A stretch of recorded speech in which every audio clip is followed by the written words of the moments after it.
Hello and welcome to episode 46 of Hitting the Bar, the football podcast. I'm Chris Karle. And I'm Geoff Saunders. Well, Geoff, before we start with this week's football, there's been a lot of controversy, a lot of goals, and some good news for both our teams, which we'll get to in a moment. But first, your trivia question. At the weekend, Liverpool drew with Burnley, which meant that Liverpool could not win every home game in the top flight this season. The question is, which team were the last to win every home game in the top flight in one season?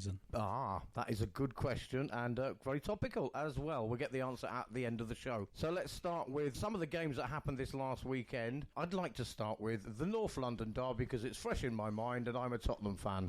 Can we pronounce it properly? North London derby. Yeah. First of all, Tottenham won 2-1. Not a great performance from either team particularly. Nothing to write home about. 3 points for Tottenham. That's a relief for Jose Mourinho. They did show scenes from the dressing room afterwards. He ran into the dressing room, punching the air, screaming, yes, yes, yes. And so did the rest of the team. It meant a lot to them. It always does. But it wasn't a great performance from either team particularly. No, I think it was a typical Mourinho performance. He sat back and waited for the Wanderers to make a mistake, which they duly did. Yes, he clearly had a game plan, and that was to allow Arsenal to make mistakes. Yeah, which they've done. I mean, the Wanderers have now dropped 21 points from leading positions this season. Bear in mind that the worst is West Ham with 24, so they're not that far away, are they? No. 15 of those occasions have been under Mikel Arteta. Wow. Well, because we do say that they've not improved under him, we can't see what game plan he has, what tactics he has. According to statistics and newspaper articles, they have improved under him, and if the season had started in February, they would be much higher up the league and all this kind of thing. But watching that game, I didn't see a lot of passion from the Arsenal team. Well, the only difference I saw between the two teams is Arsenal went direct and Tottenham went the pretty way round to get to the penalty box. Yeah, I'd agree with that. I thought that maybe you could make an argument that the Wanderers looked more likely to score when they had the ball, but it wasn't a huge thing. Okay, the Wanderers have failed to win any of their previous 27 games against the Big Six. This is a team that think that they're at the top table in Europe, and they might actually be the only ones to fall out of that. I think both Tottenham and Arsenal consider themselves top six European competition teams. Out of the two, I don't see how either of them are European class at the moment. No. But out of the two, I do feel that Tottenham have a little bit more bite and possibility than Arsenal, but I'm bound to say that. But I don't see very much in Arsenal at all. No, I don't either. And you know, the groundsman's come in, but what has he actually done? I mean, this was only the sixth time the Wanderers' three most expensive signings, Lacazette, Aubameyang and Pepe, have started a league game together. Only the sixth time. How many games has the groundsman had? And he can't get their top three signings on the pitch together. The fourth most expensive signing, by the way, is Ozil, who wasn't even on the bench. No, he's been out of the squad for a couple of games now, hasn't he? Yeah, I don't think it looks good for Arsenal. They were a point above Tottenham. Now they're 2 points behind. It's a little bit of a ding-dong battle there for 7th, 8th, 9th. Not a great thing for a Tottenham fan or an Arsenal fan to have to say. For me, the positives of that performance were that Tottenham did look actually a little bit more like a team than they have done of late. I think they sort of recovered from getting a thrashing by Sheffield United 3-1. But then Chelsea lost 3-0 to Sheffield United, so maybe it's Sheffield United. Well, maybe we have to just hold our hands up and say Sheffield United are actually very good. Yeah, I'm afraid, yeah, they are. I mean, do you remember there was a time, believe it or not, when Swansea were in the Premier League and they were playing beautiful free-flowing football and everybody was calling them Swanzalona, as in Barcelona, and everybody was holding their hands up and saying, you have to admit, they beat Man United, they're a good team. Is it a flash in the pan like that? Well, Sheffield United, no, because they are extremely well organised, both defensively and very creative in attack. So the teams like Swansea, they were always going to be weak in defence. You knew that. You could see it. Sheffield United aren't, and a very, very good goalkeeper. I mean, he's light years better than De Gea. Yes, we're going to talk about certain goalkeepers like Nick Pope at Burnley as well in a little while, I think. But with Tottenham, I wasn't disappointed with the performance. I didn't have the passion or pace of a normal North London derby. No, it didn't. No. It didn't, but there was no crowd there, and I think in those particular games that makes a big difference. Yeah, I think so. In derby games, the crowd do do lift both teams, don't they? There's more atmosphere, if you like. Yeah, I did think, again, biased as I am, of course, but I just felt that although maybe statistically Arsenal edged it, Tottenham edged it on desire or passion or wanting it more a little bit. I just felt there was a little bit more there from Tottenham. Yeah, but I think we've already talked more about the game than the quality of the game deserved. It was not a good game. Yeah, I mean, if you want to watch the highlights reel, it's very short. It's very short. Yeah. It wasn't a dreadful game, but it was not one to remember. I know there's a number of Spurs fans writing below the line. When you get the reports in the newspapers underneath, the people, subscribers write their letters in, and there are more Spurs supporters saying they don't know whether to be happy that they beat the Wanderers or sad that it means Mourinho will stay. Well, he seemed delighted with it, and I'll just take the 3 points. Talking of dreadful games, though, the one afterwards between Bournemouth and Leicester was an absolutely shocking game, even though there were 5 goals in it. Yeah, there wasn't an awful lot of quality there, was there? No, I mean, you've got Bournemouth, who are battling relegation, playing in their little stadium there, against Leicester, who've been in the top 4 and top 3 for most of the season, before the lockdown, playing some beautiful, beautiful football. And basically both teams are just hoofing it about. It looked like a relegation battle or a championship game to me. It did look like a championship game, didn't it? It was just unattractive football, and there was a lot of sort of desperation about it, and there was very little skill. The only thing I disagree with in what you're saying was that it wasn't the lockdown which was the change in Leicester's season. If you started the season on the 1st of January 2020, Leicester would now be 14th in the league. They've had a slide, haven't they? Yeah, and coincidentally, it's just after Brendan Rodgers was given his big new contract. So you're saying, what, he became complacent, or...? No, I'm saying it was a coincidence. Oh, okay. You could tell that I said it was a coincidence because I actually said it's a coincidence. You did say that. I thought you might have been trying to be ironic or something, but... I might have been trying to be ironical, as they say. Ironical. Yes. Yeah, so it is a bit weird, but they look very bad. I mean, Jamie Vardy scored again. I mean, he always looks as, you get the ball to Vardy in and around the penalty area, he always looks likely to score. Yes, he did. I mean, it was a real striker sort of poacher's goal, wasn't it? Very much a Jamie Vardy goal, yeah. But then they just fell apart in the second half, Leicester. 4 goals, they conceded 4 through some terrible errors, some defensive errors and goalkeeping errors. Kasper Schmeichel on poor form. Oh, I mean, when he cleared the ball and hit the back of his own defender, hit the back of Nathan Aki from 12 yards away, which you got an entire field in front of you. It's quite extraordinary. And then he brought the player down, and oh dear, it was a catalogue of errors. He just had a nightmare in that second half, didn't he? He did. It was a terrible game to watch, and yet it was almost like some sort of comedy performance, because it was just a bizarre. Well, you couldn't take your eyes off it because something was going to happen. It wasn't attractive to watch, but it was somehow very, very sort of appealing in some way. It's like the clowns at the circus where you're seeing them trying to juggle and get it wrong all the time. Yes, just waiting for it to happen again. So that was Leicester possibly throwing it away. They were very lucky that Man United drew last night. Indeed, yeah. Otherwise, Leicester would have been out of the top 4. Yes. Man United drew at home 2-2 to Southampton, a very late goal, 96th minute, from Southampton, who've got nothing to play for, but put up a real fight. Hasenhüttl's looking a very, very good manager, isn't he? Yes, excellent, yes. Look at his history at RB Leipzig. He got them promoted into the Bundesliga for the first time in their history. This is a club that is only 10 years old, remember? Yeah. And in that first year in the Bundesliga, he got them into the Champions League, and he was sacked because in the second year, he only got them to 6th place in the Bundesliga. Yeah, exactly. I mean, he's a very good manager. He is, and again, we have to mention it again, they did lose 9-0 at home to Leicester way back earlier in the season, and the club stuck by him, and they're going to finish something like 12th or something, which isn't bad considering they were relegation contenders. Oh, absolutely.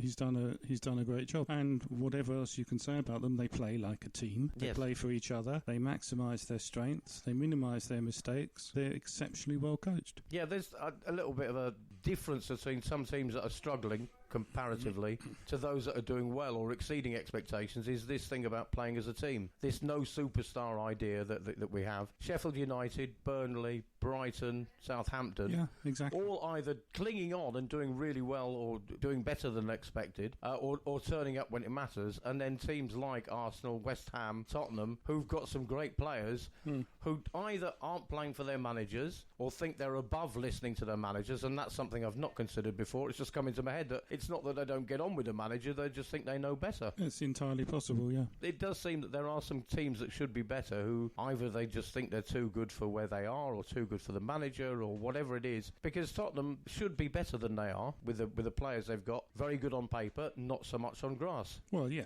and I can understand Tottenham not being any better because of who the manager is, and I don't think, I think he's not yesterday's man, he's the day before yesterday's man. Souness, when he was asked about West Ham last week, he put on his manager's union coat and refused to criticise David Moyes, but he did say, look, that group of players are far too good to be down there. That group of players should be in the top 10 fighting for Europe. So what's going wrong then?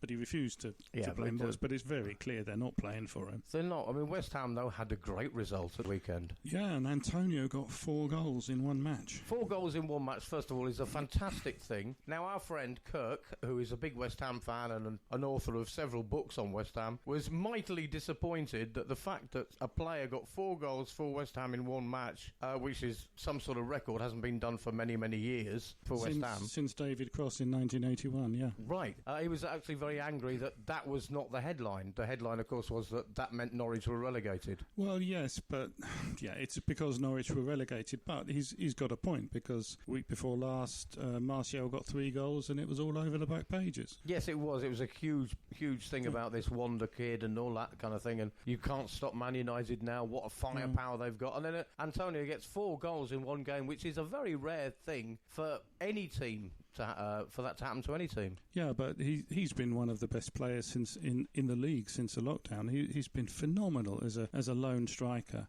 He has been everywhere, and he's pretty much died on the pitch every time.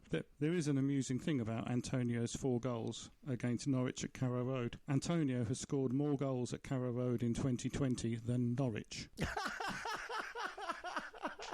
Beautiful. That might explain why Norwich are now relegated. It might have something to do with it. Yeah, not great. The manager, Farke, said that they'd been expecting it. It was no big surprise. I think they've enjoyed their adventure in the Premier League. He didn't seem that disappointed, and maybe that was why they didn't really turn up in a game they needed to win. It's very, very difficult for these the sides coming up. I mean, they average 3.8 years in the Premier League, but it has to be said that more go down in the first year than survive. The thing that they did, which was a conscious decision, was not to go out and spend lots and lots of money on players they believed to be better. So they actually went into it with a mindset of, okay, if we do go down, it's not going to be a financial disaster for us, and it's not. They will lose their best players. I mean, Cantwell will be snapped up by any top 4 team. He's that good. He's a superb player. As for the rest of them, well, they'll just knuckle down, and I think as long as they end the year on some kind of high, like win their last match or the last 2 if possible, then they can go into next season on a positive and expect to come up again the year after. If they go down on a low and do a sort of a Huddersfield or somebody like that, well, that could be difficult for them. Right, so it'll carry on till the next season. It could well do, because there isn't going to be much time between the end of one season and the start of another, is it? It's going to be like a 5 continuation. or 6 weeks, yeah, almost like a continuation. So the feeling will still be there. They'll also bound to lose, surely, Timo Pukki.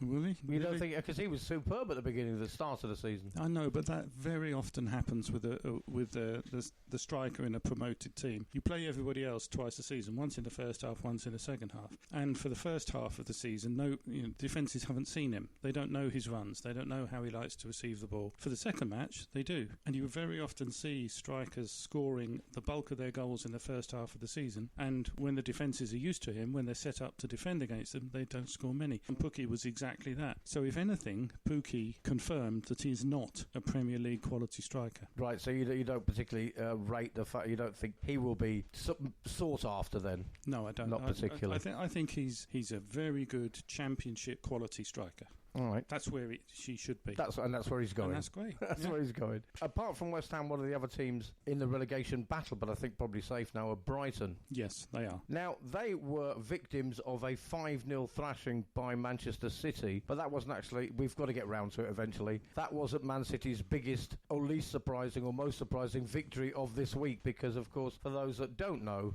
Manchester City's appeal to the Court of Arbitrations of Sport against their 2-year ban from European football was overturned, and their fine was reduced as well. The appeal was upheld. It was the original. Appeal, yeah. The penalty was overturned, yes. And if you read what CAS said and read what UEFA said, it's all perfectly understandable. And I cannot understand so much of the nonsense that's been written about this. Last week, Simon Jordan was on his radio show come video podcast saying Manchester City were guilty as hell. They'd signed up to these financial fair play agreements, etc., etc. He couldn't see any other outcome. Now, he was absolutely right in saying that. There's no problem with it. The point was that all the facts that we'd seen were the facts that had been leaked by UEFA, which is contrary to their rules, by the way. Yes.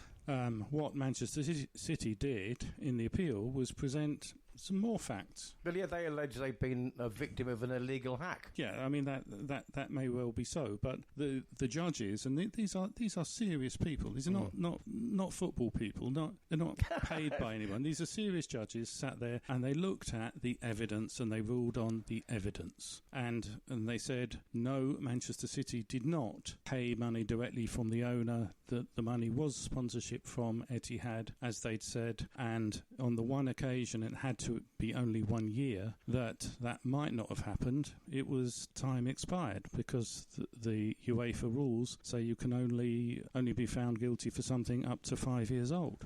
I don't think that there is any reason at all to say that the financial fair play rules are doomed. There will be any change to them. The problem is UEFA was stupid. Well, you've just answered my next sort of point, because afterwards Gary Lineker tweeted, and I follow him on Twitter, and he's a very, very interesting and very bright guy, and he raises some interesting points, of course. Can't always be right, but what he said was, it is hard to see how UEFA's FFP, the fair play rules, can survive this. In fact, can UEFA survive the ramifications? Right. His first point is completely wrong, because everything that CAS said actually supports the FIFA fair play rules. They used the FIFA fair play rules in the ruling. Now UEFA, as he rightly says, and now UEFA have got serious questions to answer, because why did they not know that one of the key points of their case was time expired by their own rule? They didn't know their own rules. You know, the relevant rule is Article 37 of the CFCB handbook, and that stands for Club Financial Control Body Handbook. And it says, and I'll quote it, prosecution is barred after 5 years for all breaches of the UEFA club licensing and FFP regulations. That's their rule. And yet they brought this case where they were alleging this after 5 years. Well, it's stupid. Now, 6 years ago, City were found guilty of breaching FFP rules, and they were punished for that in 2014. So you can't be punished twice for the same thing. So they've already been punished for that. Within 5 years, CAS said there is no case to answer. It is just the facts are that City have not done what you said they did. So there's the 1 year, 6 years back, but that's time expired. So how have UEFA got this so badly wrong? They've got it very badly wrong, and the legal side of it and everything, obviously then City possibly were right, and it's fair. It's a fair result. I think maybe it's the football fans in us, or the irrational human being in us, or the fact that we don't actually know the rules correctly. We all wanted, I think most of us wanted, for City to be banned. We felt that they had an unfair advantage. We felt that they played players they shouldn't be playing, and we all felt that was wrong, and therefore they should be punished for it. Maybe we were wrong and they hadn't done anything wrong, and therefore that's why they are going to play on. Well, CAS said we are wrong. CAS said in the last 5 years Manchester City have not. You are wrong. The facts show they've done nothing wrong in the last 5 years. In the last 5 years? Yeah. No, yeah. But, that's the point, though. They're playing in UEFA's own rules. And the rules say after 5 years you can't do it. And let's, remember 6 years ago they were punished for it. So can't have it.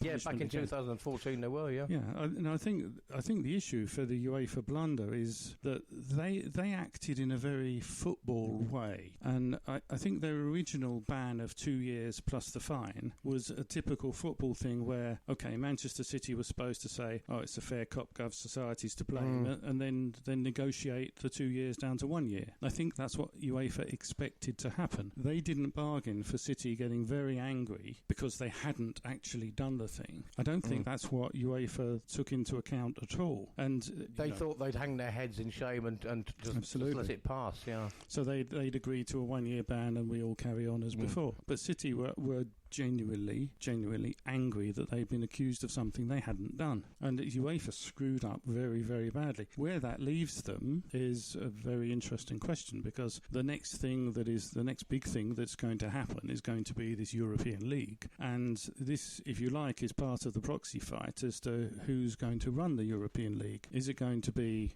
UEFA? Is it going to be FIFA? Or is it going to be secret party number 3? Yes. And the clue here is get your money on secret party number 3. Yeah. Other organisations are available. Oh, yeah, indeed. Yeah. Because that's where I think it's going. And this was also a bit of a proxy fight, as the financial fair play rules are between old money and new money.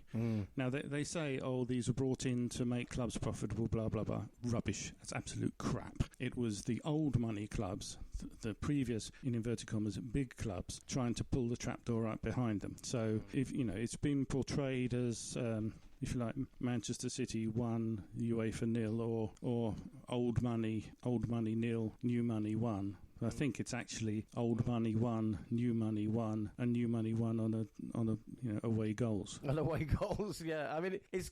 I mean, safe in their hands, UEFA. None of us really trusted UEFA, and certainly not FIFA for many years. No. Now they've lost all credibility. People rather than being in fear of them, people are just going to turn around next time and go, "Oh, shut up, UEFA, sit down." Well, that is the risk. If the thing had been upheld, Manchester City would have lost probably £230 million in income over the next 2 years. That's according to Dr. Rob Wilson of Sheffield Hallam University. They have a football section there. Now, the problem with losing that money is twofold. Well, threefold maybe. Firstly, they lose players because they're not playing in the Champions League. They lose that money. They can't buy the players of the same standard to replace them. Firstly, because they haven't got that money, and secondly, because of the financial fair play rules, they're limited to the amount of money they can spend, so they can only get players of a lower quality. And that's what these financial fair play is all about, to limit the ability of new clubs like Chelsea and Manchester City, Paris Saint-Germain, from joining this big club.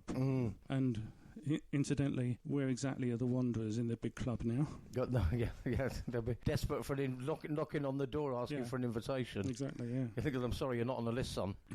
Yeah. Just to go back to City then quickly, because they are guaranteed second place. Yes, so they are now guaranteed Champions League football, legitimately, without question. They could go all the way. The Champions League is still to be played, quarter-finals, semi-finals, final, all that. So they could actually end up having a very good season. Yeah, they could. They could still win the FA Cup, can't they? Can still win it. They can still win the FA Cup. So it's all really good times for Manchester City. I mean, when things are going well for you, they're going well for you. Raheem Sterling scored a hat-trick against Brighton.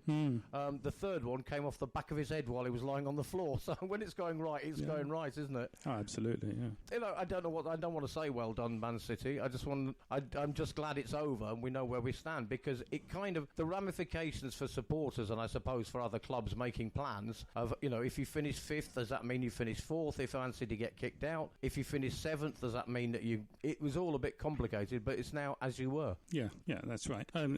Just finish here with Kieran Maguire, the football finance lecturer at University of Liverpool. He said the quality of evidence put forward by UEFA was insubstantial and inadequate. Oh dear. So UEFA really are, as Gary Lineker said, the ramifications for UEFA, will they survive? It's an interesting one. It's a very interesting one, yeah. I mean, it'd be interesting to see if maybe a new organisation entirely takes over or it gets completely dismantled and rebuilt. Well, I mean, it's the sort of pinnacle of European Football Association. So as an organisation, it will carry on in the same way that the Football Association in England carries on, despite the fact that the Premier League sits above it, if you like. And the Premier League was brought into being as part of the Football Association. Now it's bigger than the Football Association. So football associations are about the little boys' club on a Saturday morning all the way up. It's about the clubs. Premier League and whatever will replace UEFA in the European League are about the money, the business. Yes, it's always going to be down to that. Before we go on to, because I want to talk about Chelsea, but something that I do want to mention just very briefly, because it's a topic we discussed on the show before. But David McGoldrick was racially abused. The Sheffield United striker David McGoldrick was racially abused on social media. Quite shocking things that were said to him following the arrest of a 12-year-old boy in connection with race. He's been set free now, obviously. In connection with racist messages sent to Wilfried Zaha. Now, when I was growing up and, fighting the cause and being political, it was considered that it was older people who were racist and that generation would die out. Unfortunately, they seem to be passing it on to their grandchildren. They're passing it on to their children and grandchildren, yes. It makes me utterly ashamed to be British. Well, yeah, exactly. It is shameful, and it's not about the boy. It's about what his parents teaching him. He's got this from somewhere. It's to do, first of all, the parents and the school and the environment he lives in. But if we're living in an environment where racism is allowed to breed, and he's on social media abusing a footballer, it just upsets me. It really does. I think it's horrible. Well, it is, and it's a quite natural reaction to these memes you see going around the internet. Designed to criticise the Black Lives Matter thing. It's oh well, yes, but no, but negates everything that goes in front of it. It's I'm not racist, but, and all these memes are that, and they're designed to make you think badly of black people and people of colour all over. It's a disgrace. And it is. The whole thing is. And it needs to be called out. And fair play to McGoldrick for publicising it, and Zaha for publicising it. But the terrible thing is not actually that this is a 12-year-old boy. It's not actually that it happens. It's that this has happened throughout the whole of their lives. Yes, these aren't isolated incidents. Oh my goodness, somebody racially abused me. It happens on a daily basis. Yes. People who don't recognise Zaha would maybe cross the road when they saw him on the street. He'd get followed around by a security guard in the shop. All these things happen on a daily basis, and he and McGoldrick are pointing out isolated incidents in a daily thing. Yeah, this is life today. This is general life for them, and I think people need to understand how that makes people feel. Yeah, that's right. I mean, I was born and brought up in West Africa, and I could see that the people who worked in our house and our gardeners, I could see that they were black, but it never meant anything to me. It's like when you see two people walking down the road, and one's got brown hair and one's got blonde hair. You can see that their hair's different, yes, but it doesn't mean anything to you. It doesn't trigger anything. And when we moved to London, North London, because it's North, Barnet, centre of the known universe, we would come out of church on a Sunday and walk up the street, and people would cross the road rather than walk past the house where some black Nigerians live. Having left church. They've just left church, yes, and they would cross the road. And that family, the Nigerian family, the father was a pastor in the church. In the church? No. Yes. I think that kind of sums up the whole thing. But I just don't want to... everything, yeah. I did want to mention it because it is in the news, and it is shocking, and it continues daily. And when we get the crowds back at football, it's going to be another issue again. But let's move back to the football. Chelsea. Yeah. Beaten 3-0 by Sheffield United. Now, Sheffield United, good team. They beat Tottenham 3-1. They must be good. Yes. It wasn't a one-off. It wasn't because Tottenham were dreadful. That's just that was just a bonus. Tottenham were dreadful. They were dreadful, but that isn't why Sheffield United won. But they beat Chelsea 3-0, and I think they were lucky to get away with losing 3-0. Lucky to get nil. And lucky to get nil, yeah. Yeah, I think that's right. And there's been a lot of comment, which on the face of it looks quite sensible, that says, oh, Lampard can't coach a defence. Oh, look at how many goals they've conceded. They've conceded 49. That's the most any Chelsea team have conceded under Abramovich. 3 times as many as John Terry's last season there. So yes, they are conceding goals. But to turn around and point the finger at Lampard or the coaching team at Chelsea is completely wrong. It's not what's happening. If you looked at that match the other day, they conceded 4 shots on target, and Sheffield United scored 3 goals from 4 shots on target. Chelsea also had 4 shots on target.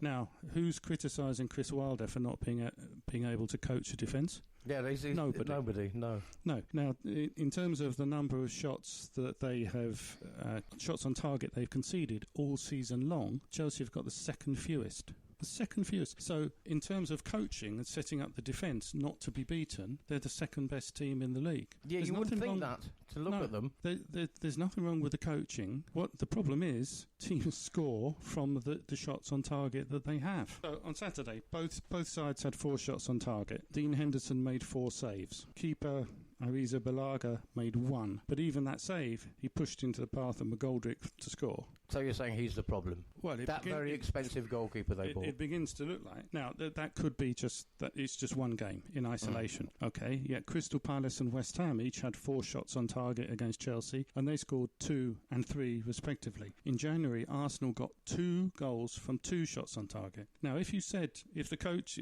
said, we've only conceded 2 shots on target, that's good. Yes, yeah. And yet those 2 shots on target resulted in 2 goals. Leicester scored 2 from 3 shots on target. Arrizabalaga has the lowest save percentage, 56.5%, of any Premier League regular goalkeeper. To put it another way, for every 100 shots on target, Alisson would save 20 more. Henderson another 15. Nick Pope another 14. Chelsea paid $71.6 million for a goalkeeper who doesn't save shots. Yeah, generally, my understanding of football, such as it is that a keeper who saves shots is fulfilling his job, really. It's kind of a big part of his job, isn't it? Well, it's one of the things. It's one of the core things, isn't it? Saving shots. Saving shots is deemed to be a good thing, generally. It should take up most of his working hours. You think so, yeah.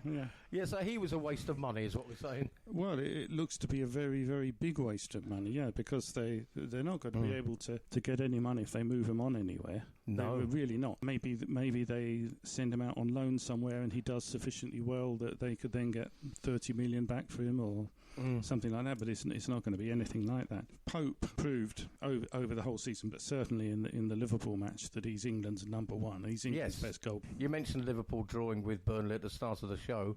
Nick Pope, fantastic. Even Jurgen Klopp, it's kind of a double-edged compliment, I suppose. He said after the game it was Liverpool against Nick Pope, which kind of means the other 10 Burnley players weren't very good, but it also is a compliment to Nick Pope. Oh, very much so, yeah. 14 clean sheets this season. Yeah, that's right. What would Chelsea give to get Courtois back? Well, Courtois, yeah, after all that, trying to push him out. And that's right. Yeah. I mean, if you look at the best 5 keepers in the world, Courtois, Ter Stegen, Alisson, Edison, Oblak, and they're only just ahead of Onana from Ajax. And, I'll say Fabianski, because the numbers prove that Fabianski was the second best keeper last season in the Premier League. She's just the other 10, isn't it? West Ham. Well, no, it's the manager. No, it's the same as Mourinho. If you set your team up to sit back and absorb pressure, you are going to concede goals. That's just how the world works. It might have worked for Mourinho in 2002 to 2008, but he's done nothing in the last 10 years, and he's doing nothing now. And Moyes was very good for Everton back in the day, but it was a long time ago that day. It was, yeah. Moyes, to me, also seems like, we've said it before, but he looks frightened, but he seems to me to be completely bereft of ideas. But his former club, Everton, with a great manager now, have been shocking of late. Oh, well, certainly this weekend they were just appalling. There was no energy at all. They just looked as if, one Everton fan that we see at our bar when we're doing the radio show, she said, we were shite. And I said, well, you weren't shite. You were just a couple of % off everywhere. And that's the difference at the top level. That percent. That's a big difference in it. Yeah, a little thing. Yeah, but a big difference. You either just get to the ball and push it past, or you don't. And that's where they are. They're on the beach. They're just we're not going to win anything. We're not going to do blah blah blah. Well, they're going through the motions. Not really Everton, but I'm sure it's going through Ancelotti's mind. Is what Lampard said after they got beaten by Sheffield United. He said it by not saying it. He said it by saying, "I'm not going to say it." But it was a very bad performance. And these players are playing for their careers and their spots. Absolutely right. So whether you've got something to play for or not, you've got to show me that I'm still going to play you next season. Absolutely. I mean, the key comment which stood out to me was when he talked about only being able to hear Sheffield United players on the pitch. Now, what was drummed into me when we had some very good Arsenal players and Barnet players teaching us how to play football on a Sunday afternoon was they kept driving this home to us. Talk. shout. Football is a noisy game. And the thing that happens to you when you do talk and shout, and you probably find this in acting as well, your adrenaline level goes up, your performance level goes up, because you actually want it more. That's right. I mean, they said the same sort of thing to us at school. You're not talking, lad. You're not shouting. Yeah, exactly. And it does. It warms you up. It keeps you going. It's the same in acting, the same in football. But also communication. Yes. And if you feel connected to the other person, you're more likely to feel their presence on the pitch and all those kind of things. Well, if you're sort of ambling about, not recognising or talking to the other people, the connection is lost. Well, how did McBurney get his goal with a header? Sneaking, well, he didn't even sneak, because someone the size of McBurney doesn't sneak anywhere. Between Christensen and Zuma, they both looked at each other, so they clearly hadn't talked. So, okay, he's yours. You pick him up. I'm going, nothing. And McBurney said, "Oh, thanks very much." Goal. One of the things actually you do hear, even when there were crowds there, you do hear goalkeepers shouting at their defence. You have to say something. Is it yours? Am I taking it? Yeah. And you see them berating their defence for not talking to each other. Yeah, that's right. And, the golden rule is, as you go further back in the team, that those people have got to be louder, because the goalkeeper can see everything. The two centre-backs can see everything except what's behind them. That's why the goalkeeper has to rule his penalty area. Do you think Ariza Balaga rules his penalty area? No. It's like De Gea. It's an absolute nightmare. Yeah. All right, that's what happened at the weekend, and those are our opinions on those. Let's have a little look ahead at the games that are coming up, because we are reaching the very, very end of the season. And I would just say on this that whatever we say, whatever we predict, get down to the bookies, get your money on the opposite result, because we have an almost 100% failure rate. Do we? I try not to remember what I've predicted. While we're recording this, it is Tuesday, the 14th of July. Happy Independence to France. Oh, yes, indeed. 14th of July. Bastille Day. Bastille Day, yes. While we're recording this, today is Tuesday the 14th, as I say. We won't be releasing the episode till tomorrow, by which time Chelsea will have beaten Norwich, I presume. One presumes, yes. Yeah, I don't think we need to dwell on that one. It is Chelsea-Norwich tonight. Wednesday evening, while this podcast is being released, an interesting one, Burnley against Wolves. That'll be a good game, actually. Yeah, I think Burnley might put up more of an effort against Wolves. Wolves look very good. Than Everton did, yeah. They looked very, very good. If there's a team that's going to cause Wolves problems, you'd think it would be Sean Dyche's Burnley, wouldn't it? Yes, definitely. Going for a draw? Logic suggests a draw, which is the least common outcome. Well, let's go for that then. Yeah. Then we've got Man City, Bournemouth. You would love Man City to win that, because that would help West Ham's survival chances. Well, yes, but I'm not a great fan of these, wanting these other teams to lose. West Ham have got to stay up because they deserve to stay up. They've got to do it on the pitch. Yeah, they've got to do it themselves. But Manchester City should beat Bournemouth comfortably. Yeah, they should, despite Bournemouth's bizarre win against Leicester. Newcastle against Tottenham. I'm going to go for an away victory to Tottenham. No, I can't see Tottenham winning that. I'm expecting a bounce back for Newcastle. I'll go for a Newcastle win. A Newcastle win, so we've got opposite ones on that one. So one of us will be right. Probably be a draw now, won't it? A draw. And then Arsenal are at home to Liverpool. Liverpool win. Liverpool win, let's hope so. On Thursday, Everton, Aston Villa, two very drab teams currently. Although Villa also got a win. Villa need to win, and Everton are on holiday, so Villa will win. You think Villa will get an away victory at Everton? Well, the fact this is away doesn't really matter very much, does it? No. So, but Everton were on holiday, weren't they? Yes. If Ancelotti can wind them up to play, Everton should be much too strong for Villa. You would imagine, yeah. But Villa have to win. All right, so that would have been interesting. Well, Leicester City against Sheffield United. Leicester, as we've said, pretty abject lately. In disarray a little bit. Sheffield United very strong. I think Leicester will win. I think Leicester will still win that one. Crystal Palace, who have not won have been beaten in their last 6 games or something. 6, yeah. Yeah, are at home to Manchester United, who surprisingly for them, I think they were shocked to only draw at home to Southampton. I know, but they didn't get a penalty. They didn't get a penalty, so they didn't get through. So I'm predicting that they will get a penalty against Palace and they will win. Oh, well, I'm going to predict they'll win. I don't know if they'll get a penalty, but they must do. No penalty, no win. Southampton against Brighton. Southampton are very good, as we said. Southampton are good. Southampton win that. Southampton against Brighton is a win for Southampton. West Ham and Watford, who are neck and neck at the bottom of the table. Yeah. Draw. Draw. Okay. On Saturday, we've got the FA Cup semi-final and a Premier League game. Arsenal against Man City in the FA Cup. City, yes, definitely. Norwich against Burnley in the Premier League. Burnley. And then on Sunday, this is the one that's I want to watch in the semi-final of the FA Cup. Man United against Chelsea. Manchester United. I think so too, yeah. Yes, I think so too. Might be an all Manchester final. Yeah. And then Bournemouth against Southampton and Tottenham against Leicester in the Premier League on Sunday. Southampton to win. That's a big derby, isn't it, for the South Coast? They're kind of big rivals, Bournemouth and Southampton. And it's not Arsenal, Tottenham or Liverpool, Man United. I can't be doing with this nonsense of Crystal Palace and Brighton and Bournemouth and Southampton. none of them are football towns anyway. They're not footballing towns, no, that is It's an artificial derby, but Southampton to win. Like a specially created derby by owners and whatever. Yeah. Tottenham against Leicester. Oh, I don't know. No, I don't. And I'm a Tottenham fan. I just think by that time Leicester will have started playing again, knowing our luck. It's more important for Leicester to win than Tottenham, so I'll go Leicester. All right, then. Brighton against Newcastle, Sheffield United, Everton and Wolves Palace on Monday. Brighton, Newcastle draw. Sheffield United, Everton, Sheffield win. Sheffield United, yeah. And Wolves against Crystal Palace, Wolves win. Wolves win, yeah. And then back round to a week today, Watford against Man City, Man City win. City win. They have been banging the goals in, and Watford are in the bottom. Isn't it strange? They've been playing for fun since Liverpool won the league. They have. I don't think they've conceded a goal, and they must have scored about 108. Yeah. And Aston Villa against Arsenal. Come on, Villa. Yeah. Tough one for you. That really will be a must-win game for Villa. And by that point, I think they might. Yeah. You think they might beat Arsenal? Oh, the Wanderers are no good. Really. They're not. Come on. It is Villa. They've been pretty bad all season. Yeah. So are the Wanderers. Well, yeah, true, but not bottom three bad. No. All right, so those are the games coming up over the next week.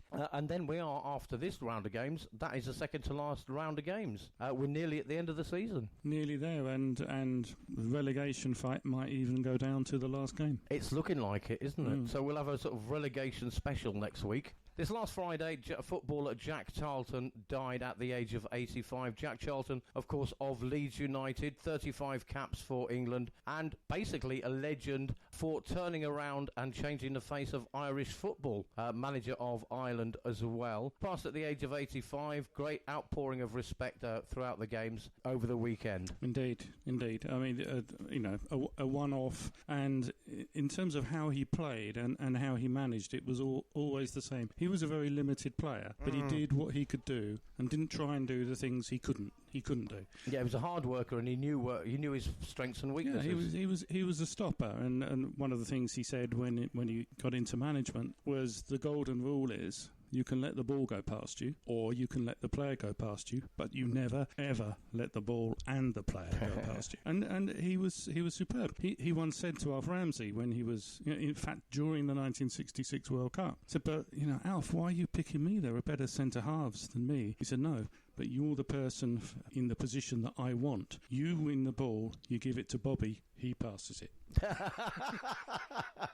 So he was very upfront about his own limitations or whatever. And he carried that through to management, and that's how he turned Ireland from being serial failures. They never qualified for any international competition finals. They qualified for 3 under him, 2 World Cups and a Euros. That's fantastic. It's absolutely brilliant. And, there's one, leave on a high for Jack Charlton. When they were in the World Cup in America and they were going to play Italy, they were on the coach going into New York to the stadium, and New York is a huge Italian city and it's a huge Irish city as well, and they're in the coach, and all they can see looking outside is the green of Ireland.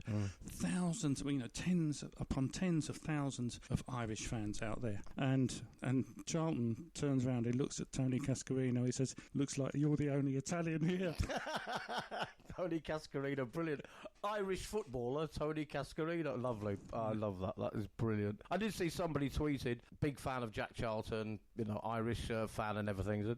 Because of the euphoria and the way he turned around Irish football, they tweeted, "It wasn't until I was reading all the stats about his achievements with Ireland that I realised that we didn't actually win Italia 90.